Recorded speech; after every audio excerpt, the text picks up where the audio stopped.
আমাদের আজকের 3 ঘন্টা ব্যাপী যে আলোচনা লাগবে না জোরে আমাদের 3 ঘন্টা ব্যাপী যে আলোচনা সেই আলোচনাতে যা যা সিদ্ধান্ত নেওয়া হয়েছে অ্যারেস্ট আমার ইনকমপ্লিট রইলে একটু বলে দেন। যে যে আলোচনা হয়েছে সেগুলো আমার বড় ভাইজানেরা সবাই মিলে আলোচনা করেছেন। আর একটা পয়েন্ট বাকি আছে, সেটা একটু বলে দিই।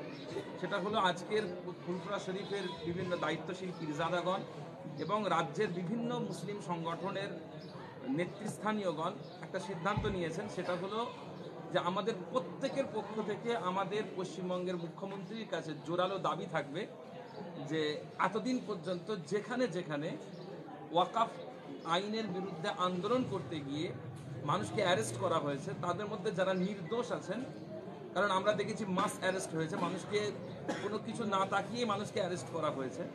তো যা এই মাস অ্যারেস্টের মধ্যে বহু মানুষ আছেন যারা নির্দোষ, তো সেই নির্দোষদেরকে অবিলম্বে তাদেরকে জেল থেকে মুক্তি দেওয়া হোক, এই দাবি আমাদের পশ্চিমবঙ্গের প্রত্যেক গ্রুপের প্রত্যেক অর্গানাইজেশনের যারা নেতৃস্থানীয় আছেন তাদের দাবি, ফুরফুরা শরীফের পীরজাদাদের দাবি। এবং আরেকটা কথা, যে আমরা যতদিন পর্যন্ত ওয়াকাফ আইন প্রত্যাহার না হচ্ছে পশ্চিমবঙ্গের মুসলমানগণ ততদিন আন্দোলন করবেন, রাস্তায় থাকবেন।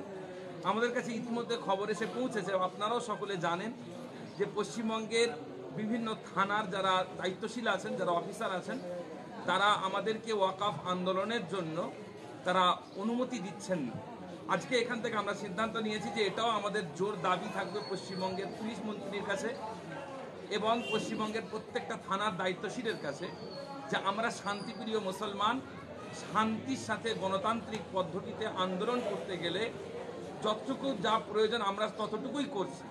সেই জন্য আপনারা অবশ্যই আমাদেরকে সাথ দিন, যাতে কোনো অপ্রীতিকর ঘটনা না ঘটে, সেই জন্য আপনারা ব্যবস্থা নিন। এর সাথে সাথে আমাদেরকে এই আন্দোলন গণতান্ত্রিক পদ্ধতিতে আন্দোলন হবে, এর জন্য আপনারা অনুমতি দিন, সেই দাবিটাও আমাদের আজকে সকলের পক্ষ থেকে পশ্চিমবঙ্গের সমস্ত আধিকারিকদের কাছে থাকলো।